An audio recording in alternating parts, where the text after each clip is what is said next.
tucked away in northwest Washington state. There exists such a beautiful little town you would think it was not real, and straight out of a movie scene. The name Anacortes is an adaptation of the name Anacortes Bowman, who was the wife of early Fidalgo island settler Amos Bowman. The city of Anacortes is located in Skagit County on the northern end of Fidalgo Island. It is the only incorporated community on Fidalgo Island, which is separated from the mainland by the Swinomish Channel. Highway bridges link Anacortes to the mainland and to Whidbey Island to the south. Samish and other northern Straits Salish peoples have inhabited the land in and around Anacortes for thousands of years. However, permanent non-Indian settlement began in the 1860s.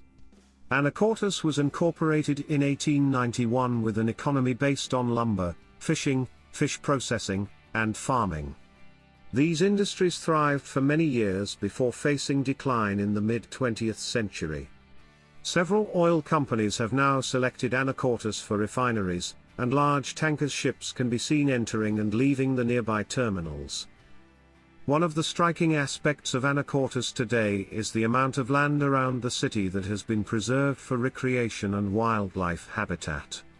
This happened for several reasons and also through the community's long-term commitment to preserving green areas. Surrounded by ample parks, protected forests, and the waters of the Puget Sound, Anacortes has an appeal that is surpassed by few places on this planet.